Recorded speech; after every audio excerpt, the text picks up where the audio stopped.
أعوذ بالله من الشيطان الرجيم بسم الله الرحمن الرحيم له معقبات من بين يديه ومن خلفه يحفظونه من أمر الله إن الله لا يغير ما بقوم حتى يغيروا ما بأنفسهم وإذا أراد الله بقوم سوءا فلا مرد له وما لهم من دونه من وال صدق الله العظيم. Apa bedanya ilmu dan hikmah? Kemudian bagaimana kita biar bisa mendapatkan keduanya? Karena mungkin banyak yang dikaruniai ilmu, tapi tidak semua mendapatkan hikmah. Jadi perjalanan menuju hikmah itu akhirnya didapat setelah kemudian dari ilmu dia bergerak. Tapi di sini ya saya ngelihat ya bahwa posisi mentor kalau masih di tangan orang tua berarti orang tua, kalau di tangan guru berarti guru, di tangan sekuat pesantren berarti pesantren, ini sangat penting. Dia tidak akan anak-anak mencapai hikmahnya kalau si pengajar gitu ya, tidak kemudian dia mencapai kualitas itu. Sebelum kemudian Nabi Allah Ibrahim alaihissalam mengajarkan Ismail, Ishak dan turunan-turunan nanti terus Yakub ke bawah, dia dulu yang kemudian diuji oleh Allah Subhanahu wa taala. Wa idibtala Ibrahim rabbuhu bi kalimatin fa atammahun. Ya, diuji dulu tuh Nabi Ibrahim. Jadi kalau saya ngelihat gitu ya, kenapa ke pesantren tuh, pesantren manapun gitu ya, termasuk di Darut Tauhid ini. Pada akhirnya gitu yang kita petik tuh hikmah sebenarnya menurut saya gitu. Pada akhirnya tuh hikmah gitu. Ilmu nih malah proses kedua gitu. Pertama ada tazkiyah dulu. Kenapa pesantren masih yang terbaik, pendidikan yang terbaik itu pesantren. Karena anak-anak, ya kalau kita mengingat misalkan masa-masa kita dulu belajar, ya Ustaz Ta'am, bahwa anak-anak itu pertama itu memang dicuci dulu, tazkiyah dulu. Nggak belagu, nggak pecicilan, nggak macam-macam, lempeng, lurus. Malah ada pesantren-pesantren yang kelas sekian baru kemudian diisi gitu. Hari-hari pertama, tahun pertama malah itu dia ngepel, nyapu, ngerawat kambing atau sapinya kiai, guru, terus itu tazkiyah. Bagaimana Rasul ketika kemudian sebelum berjalan Isra dan Mi'raj, beliau kemudian dicuci dulu. Perjalanannya kemudian menjadi hikmah. Dan sesuai dengan yang tadi Ustaz Am katakan ada tadrij, ada kemudian proses sampai menuju kepada yang dikehendaki. Wa qala alladziina kafaru laula nuzzila 'alaihil qur'anu jumlatan wahidatan kadzalika linutsabbita bihi fuadaka wa ratalnahu tartila. Anak yang belajar tauhid dari ayahnya gagal belajar tauhid, dia nggak akan memperkenalkan anaknya tauhid.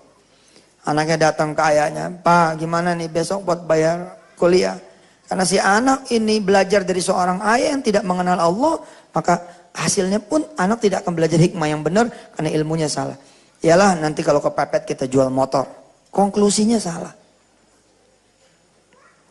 Dan kadang-kadang perjalanan ilmu itu baru bisa kemudian dinikmati Mbak dan pemirsa ketika sudah berbuah menjadi hikmah. Contoh. Anak datang, tapi ayahnya udah beres gitu. Ayah udah beres, anak datang. Ya, ini jadi nggak mau ikut study tour.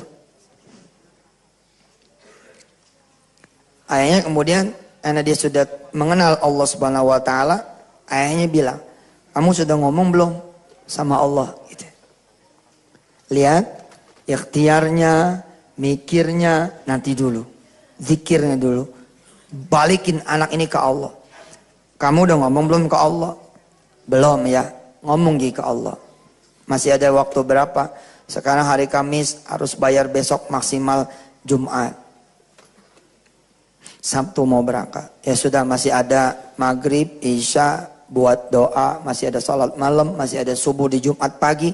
Dah, kamu sholat dulu, doa dulu sama Allah, insya Allah.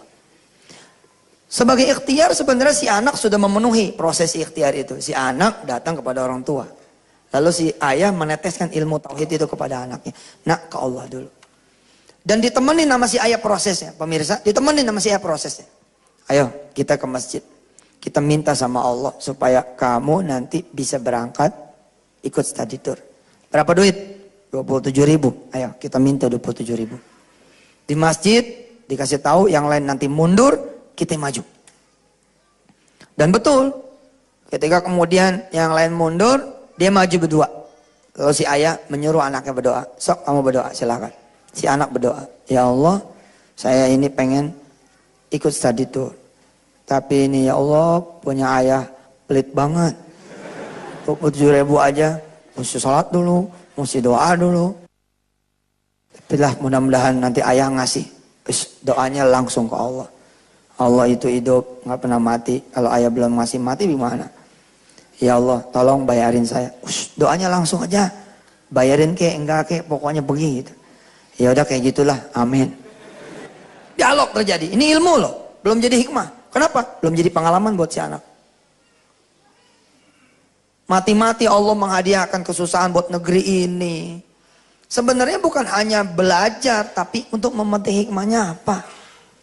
Kalau tidak berhasil menemukan message, menemukan hikmah, maka kita akan terus-menerus dalam suasana belajar. Ya belajar tentu baik adanya, tapi belajar terus juga ini masalah kalau kemudian tidak sampai ketemu madunya rasanya. Si anak dibawa lagi sholat isya, dia doa lagi, kemudian dia mikir lagi, anak dibenerin sama ayahnya.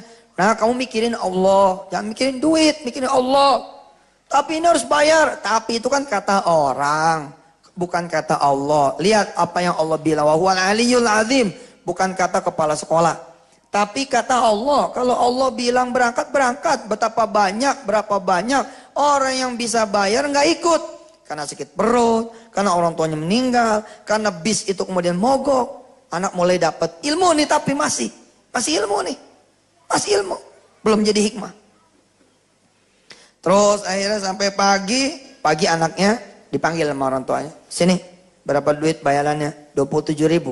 Sudah, ini ada duit 27.000. Alhamdulillah. Jangan alhamdulillah dulu. Kamu bayarin teman kamu yang belum bayar study tour. Oh. Buat saya, urusan Allah. Oh. Urusan Allah. Sudah, nanti juga kamu tahu. Ya dah, cium tangan dia. Assalamualaikum. Waalaikumsalam. Dia datang ke wali kelasnya. Assalamualaikum Bu. Waalaikumsalam. Ini saya mau bayar. Kebenaran emang kamu termasuk yang belum bayar. Tapi ini bukan buat saya. Loh terus buat siapa? Siapa teman-teman saya yang belum bayar? Ya ada tuh, ada satu orang. Kata bapak buat dia. Loh kamu kan belum bayar. Itu dia Bu. Saya juga gak ngerti. Nggak ngerti. Tugas kita belajar dulu. Nanti Allah yang ngasih pengertian. Dicatatlah namanya. Buat dia, lu buat kamu gimana? Buat saya mah, kata bapak urusan Allah katanya. Ya tapi nggak bisa, walaupun kamu bayarin orang lain, tapi kamu nggak bayar, besok nggak bisa ikut loh. Gak apa-apa, kata orang tua, bukan kata ibu, tapi kata Allah. Habis dengar Yusuf Mansur bapaknya ya. Ya begitu deh Bu ya. Ya sudah, nanti besok ditunggu. Udah, anaknya lapor lagi ke Allah, sholat duha. Ya Allah, sudah saya bayarkan sesuai dengan perintah dari orang tua. Ya Rabbku, titipkan nasibku kepadamu ya Allah, supaya saya besok bisa berangkat study tour. Masih tetap ilmu, belum hikmah. Gak ngerti nih, apa maksudnya. Kadang-kadang seorang istri dicerai sama suaminya, seorang suami bercerai dari istrinya, seorang karyawan di PHK. Itu ilmu sebenarnya, tapi belum jadi hikmah. Begitu kemudian jadi hikmah, wa may yu'tal hikmata faqad utiya khairan katsira. Barang siapa yang sudah diberikan hikmah, itu dia yang lebih gede daripada apapun. Si anak kemudian malam Sabtu tambah gelisah. Si bapak bilang, wa tawakkal 'alal hayyil ladzi la yamut. Beres, tenang. Nah, kamu insya Allah kalau takdirnya berangkat, pasti berangkat. Kalaupun tidak, maka itu takdirmu. Hari Sabtu, si anak ini tidak mandi, tidak pakaian sekolah. Kenapa? Karena dia tahu nggak bakal berangkat, belum bayaran. Si bapak bilang, kamu nggak bakal tahu kamu berangkat dan tidak sampai kamu jalan. Tapi Pak, nggak ada tapi-tapian. Bismillah berangkat. Si ibu nih udah menangis. Dia bilang sama ayahnya, ini anak terlalu kecil untuk diajarkan tauhid. Maka sekarang kalau kemudian AA menurunkan derajat tauhidnya ini kepada anak-anak yang masih ingusan istilahnya gitu, yang masih bocah, ini luar biasa, dari kecil diajarin. Luqman mengajarkan anak-anaknya dari kecil tentang Allah Tuhannya siapa. Berangkat nih anak. Begitu berangkat, dan ke sekolah, dia diajarkan zikir, kata ayahnya masuk dulu musola, sholat duha dulu, lapor sama Allah, terima kasih walaupun gak berangkat, saya sudah sampai musola, udah nyampe sekolah, nantikan keajaiban dari Allah nak. Subhanallah. Dan benar, seperti yang diucapkan ayahnya, belum tentu yang punya duit berangkat, dan belum tentu yang tidak punya duit tidak berangkat. Di absenlah satu-satu naik bis, tak. Anak yang kemarin berdoa pagi, siang, sore, malam di hari terakhir dan dia bersedekah, alhamdulillah tidak diperkenankan berangkat. Dia nggak ikut berangkat. Sampai sini belum dapat tetap hikmahnya. Mungkin dia masih berontak, masih ngelawan. Begini nih, kalau doa soal begini nih nasibnya. Tapi benar, enggak, belum nyampe ujung. Di saat dia sudah belajar nih ilmu pasrah, kan nyampe nih ilmu pasrah kan, kata bapaknya kalau sampai nggak berangkat itu dia takdirmu nak, kalau berangkat itu juga takdirmu, kalau tidak berangkat ya itu takdirmu. Udah wes pasrah. Menjelang pasrah, satu pintu bus terbuka,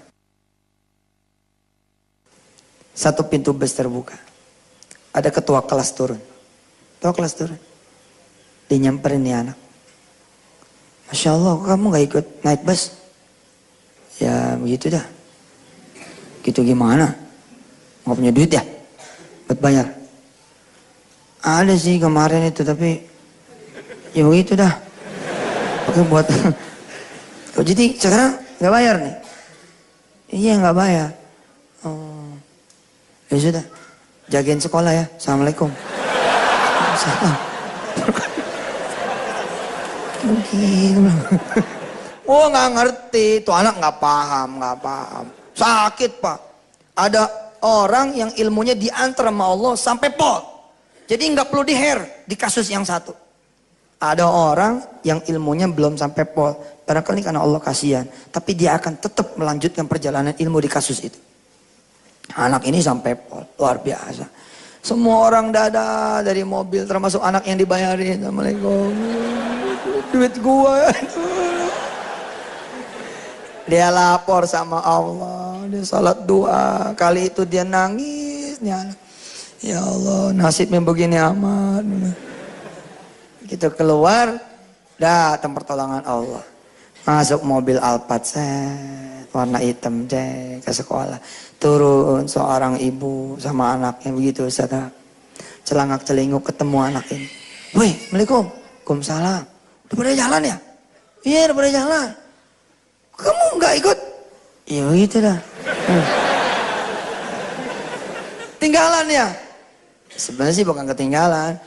Saya belum bayar. Oh, bentar ya. Dia ngomong sama ibunya. Kata ibunya, yuk kita susul. Dia bilang, kita susul beliau. Kita susul teman-teman kita. Kita naik mobil. Subhanallah, naik mobil. Alphard, hitam ini. Iya naik. Allahu Akbar. Bismillah. Hikmah, mulai dia datang. Itu dia. Susah untuk dijabarkan seperti apa. Tapi kalau kita menjadi anak itu, subhanallah. Buka pintunya, seknek. Wih, buka sendiri. Dia duduk, ya kan. Ibunya di depan ngomong. Yang enak ya dek duduknya. Iya tante. Jeblak. Nangis, anak ini nangis, berlinang air matanya, berlin. Allah, temannya bilang, kenapa lu gak pernah naik Alphard ya? Agak, bapak gua bener gitu, bapak gua bener. Emang bapak lu ngomong apa? Yang punya duit belum tentu berangkat, yang nggak punya duit belum tentu nggak berangkat. Yang bayar belum tentu berangkat, yang nggak bayar belum tentu kemudian. Dan subhanallah dia juga belajar satu hal yang tidak diajarkan oleh ayahnya, oleh ibunya apa? Di kilometer 39 mampir. Mampir dia. Mampir kencing. Pipis. Woi, ibunya neteng makanan ini, makan subhanallah. Nangis lagi anak ini. Masih kecil, kelas 5 nangis ya. Kenapa nangis? Karena lagi ngebayangin teman-teman yang 27.000 rotinya dibagi 4. Ibunya bapaknya ngitung. Kata bapaknya kalau anak kita, anak kita ibu, pulang di jam 9, berarti dia gagal pergi, tapi mudah-mudahan dia ketemu Allah. Tapi anaknya nggak pulang, pulang jam 9 malam. Subhanallah. Assalamualaikum. Waalaikumsalam. Ada talas, ada singkong, ada macam-macam bawanya. Subhanallah, anak ayam, masya Allah cerita. Iya mandi dulu itu cerita. Habis cerita, kata bapaknya gini, sudah, sip, bagus. Akhirnya berangkat kan? Subhanallah ya, berangkat. Sudah, besok pagi berangkat seperti itu lagi. Allah. Doa. Tidak ada bayaran. Allah, doa. Si anak kemudian berbekal itu hikmah, dia kemudian mengembangkan dia punya ilmunya sendiri. Nah, itulah dia posisi ilmu dan hikmah. Tapi tidak akan dapat hikmah itu kalau kemudian ilmunya juga tidak dipelajari dan dia tidak bergerak. Menyelaraskan kemudian antara mikir, ikhtiar juga adalah dia bergerak, kembali pada zikir. Ini dia keseimbangan yang saya rasa dari kisah ini kemudian bisa diambil kemudian ibrahnya, bisa diambil kemudian pelajarannya. Gitu. Mudah-mudahan ini ada hikmahnya. Tapi yang penting tuh ibu bapak ya, kita dulu belajar. Hikmah itu belajar, ilmunya belajar kita. Bagaimana mungkin menurun anak? Benar. Ibu-ibu berangkat ke pasar, nggak usah bawa duit, nggak usah bawa dompet, nggak usah bawa handphone. Berangkat ke pasar bawa catatan. Berangkat. Datang ke tukang ikan, salawatin tuh tukang ikan. Berdiri di depan dia, Allahumma sholli ala Muhammad. Belajar tentang tauhid, betul itu belajar. Kalau sudah, dia bisa netesin sama yang lain. Mungkin ini juga hadiah dari Allah. Saya dikaruniai kesusahan supaya saya bisa cerita juga kepada orang lain. Mungkin kalau saya tidak, hanya teori saja. Bismillahirrahmanirrahim. Assalamualaikum warahmatullahi wabarakatuh. Assalamualaikum warahmatullahi. Mohon izin untuk bertanya kepada para ustadz. Berkenan untuk menjawab Hakim dan Ustadz Aam. Memulai itu mudah, menjaga itu proses. Bagaimana mensinergikan antara zikir, pikir, dan ikhtiar, dan bagaimana cara menjaga kita agar tetap konsisten dalam koridor apa yang Allah perintahkan kepada kita. Jazakallah khairan katsiran. Siapa tadi namanya, maaf? Hasan. Ya. Makasih. Sebelum saya lempar ke A dan Ustadz Aam, saya senang nih statementnya. Karena banyak orang statementnya suka salah. Ngapal Quran itu susah. Lebih susah lagi ngejaganya. Pademen tuh saya ngomong gitu. Kosannya kayaknya gimana gitu. Orang Allah aja udah mudahin.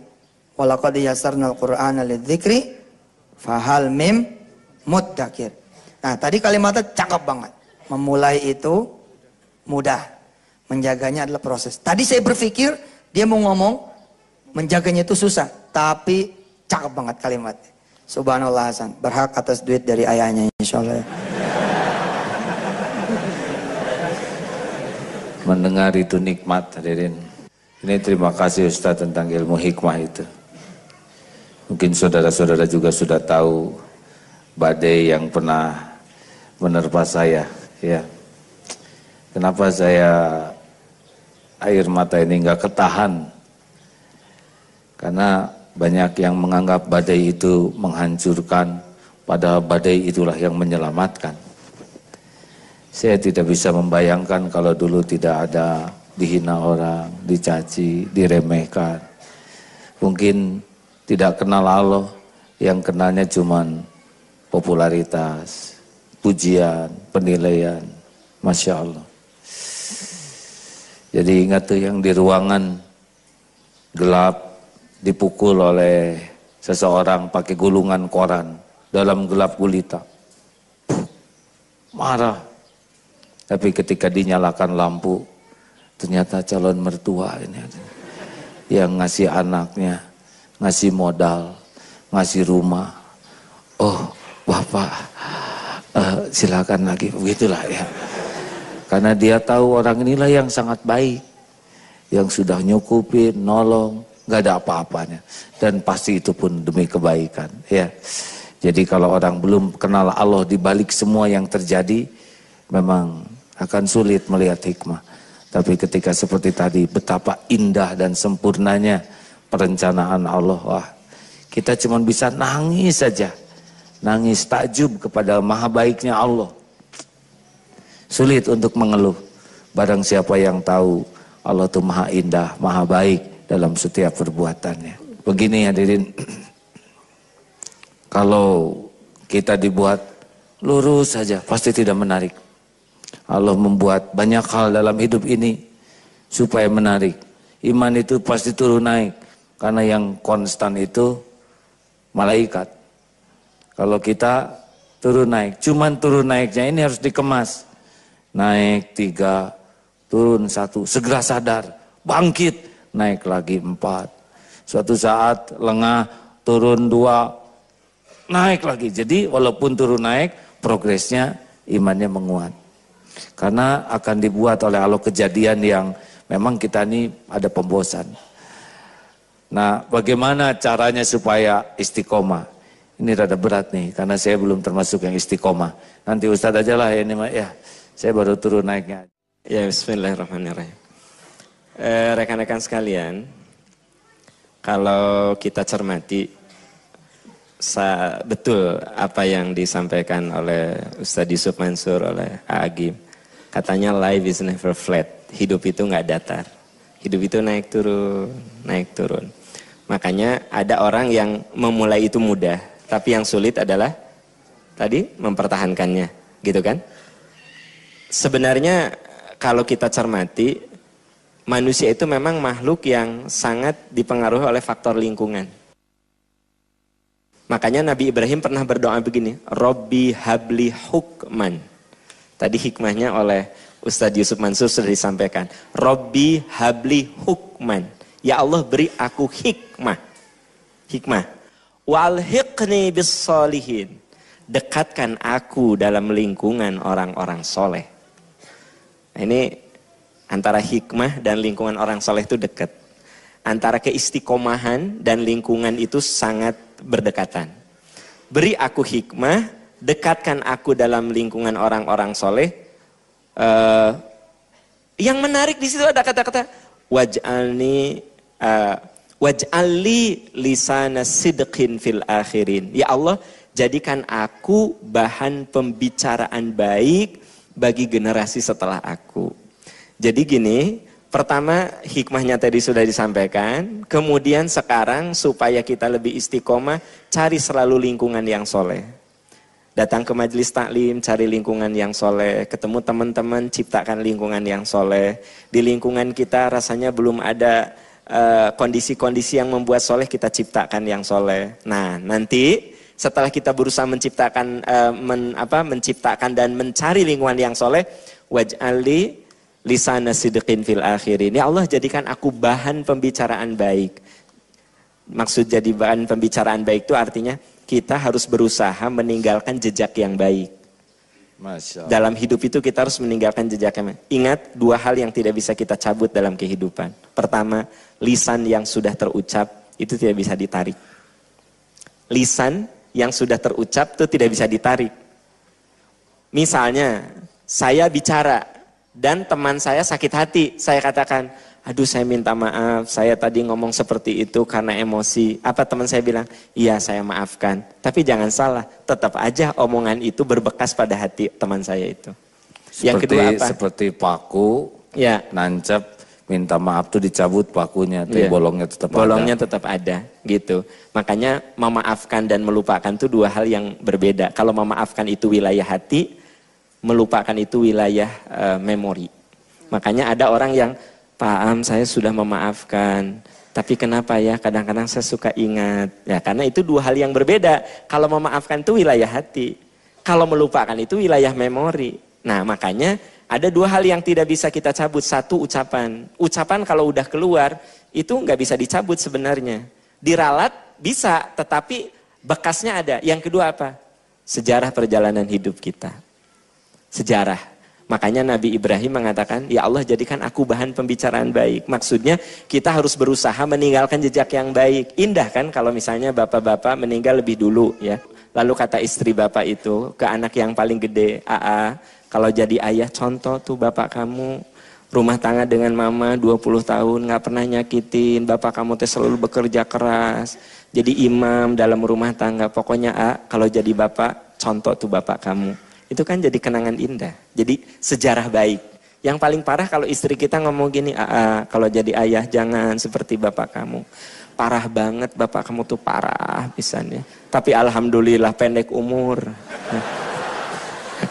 Jadi kan artinya tidak jadi sejarah yang bagus. Ya gitu. Nah jadi untuk istiqomah salah satunya memang latihan tentu saja. Tadi Ustadz Yusuf Mansur mengatakan hikmah gitu. Hikmah itu makanya di dalam tafsir dikatakan hikmah itu al-ilmul ba'itsu ilal amal. Jadi ilmu yang mengantarkan kita pada amal. Kemudian jadi nggak mungkin orang dapat hikmah kalau belum dijalani. Jadi ilmu yang kita aplikasikan itu akan melahirkan hikmah begitu. Makanya di ayat lain ada kata-kata ud'u ila sabili rabbika bil hikmah. Ajak ke jalan Tuhanmu dengan hikmah wal mau'izatil hasanah, kata-kata yang bagus. Jadi biasanya orang yang menyampaikan dakwah dengan hikmah pasti lisannya bagus. Omongannya bagus. Artinya bagus di sini tidak menyakitkan orang, tidak menistakan orang, memuliakan orang gitu. Kenapa? Karena dia bicara dari hikmah, dari ilmu yang sudah teruji begitu. Itu. Baik, alhamdulillah.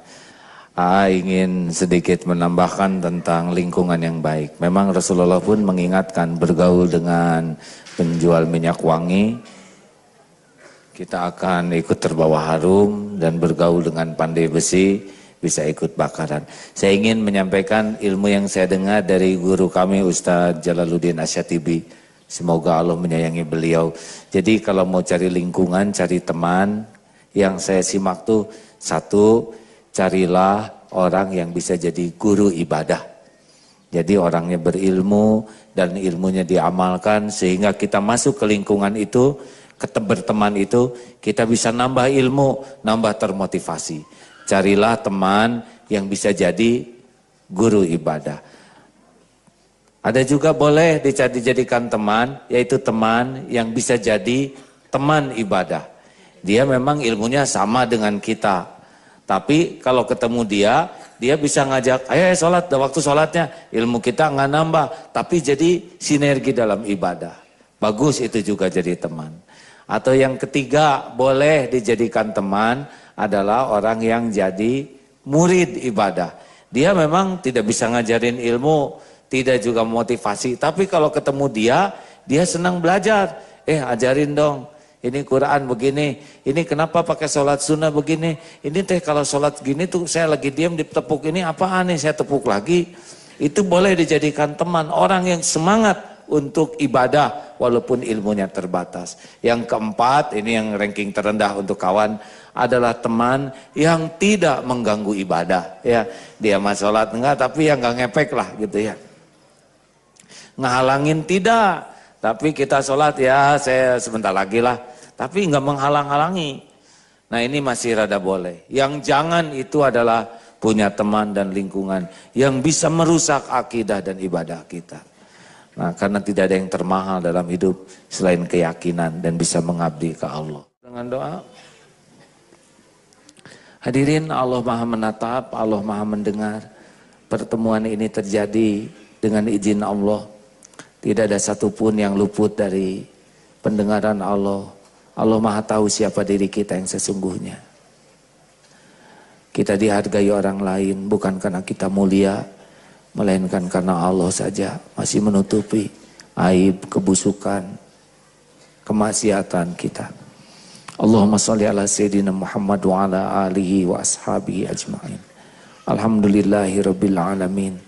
Ya Allah, ya Hayyu ya Qayyum, birahmatika nastaghits.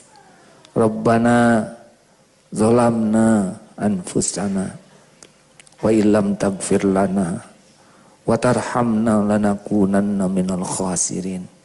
Allahumma ja'alna minat tawabin wa ja'alna minal mutatahhirin wa ja'alna min ibadika sholihin. Allahumma inna nas'aluka taubatan nasuha wa taubatan qoblal maut wa rahmatan indal maut wa magfiratan ba'dal maut. Allahumma hawin alaina fi sakaratil maut. Allahumma inna nas'aluka husnal khatimah wa na'udzubika min su'il khatimah.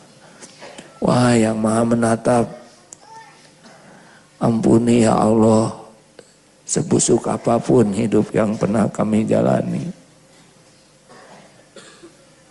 Ampuni sekelam apapun masa lalu kami. Ampuni dosa yang terang-terangan, dosa yang sembunyi-sembunyi. Ampuni dosa yang berulang-ulang kami lakukan ya Allah.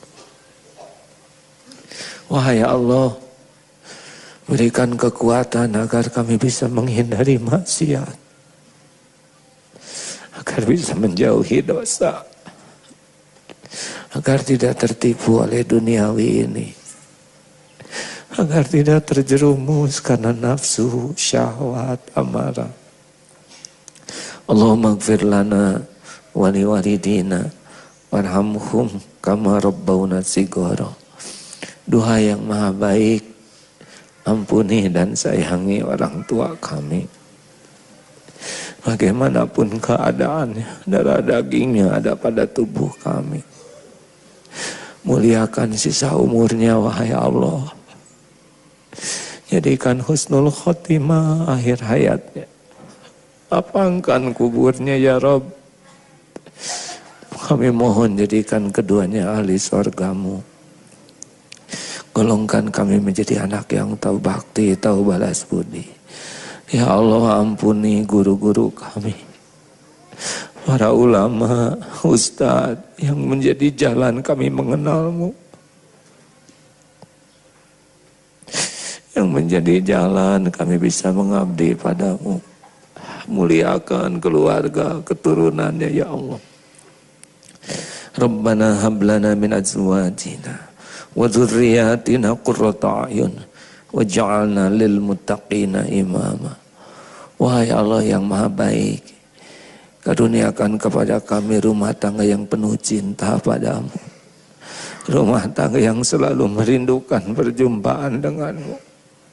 Titipkan kepada kami keturunan yang menjadi kekasih-kekasihmu, yang hidupnya hanya untukmu, di jalanmu, karenamu.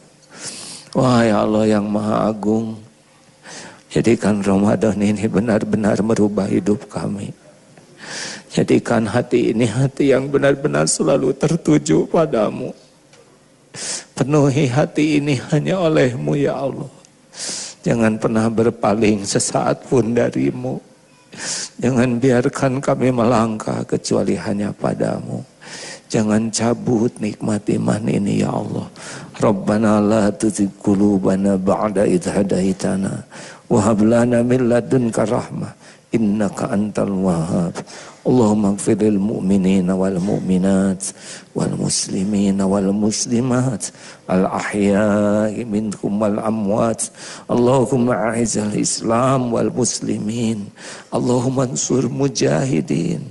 Rabbana atina fid dunya hasanah wa fil akhirati hasanah wa qina adzabannar. Subhana rabbika rabbil izzati amma yasifun.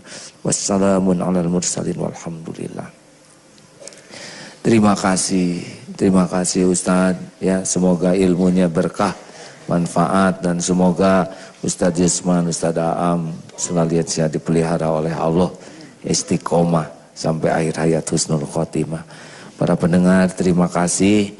dari Pondok Pesantren Eko Pesantren Darut Tauhid Bandung. Silahkan mampir dan silahkan manfaatkan amanah Allah ini. Assalamualaikum warahmatullahi wabarakatuh. Alhamdulillahirrabbilalamin. Banyak sekali ilmu yang akhirnya kita dapatkan. Ilmu Allah adalah ilmu yang suci. Harus diterima dengan hati yang suci. Dan baru bisa kita nikmati setelah kita amalkan. Insya Allah hari ini banyak ilmu yang berkah yang kita dapatkan. Saya Ali Zain undur diri. Assalamualaikum warahmatullahi wabarakatuh.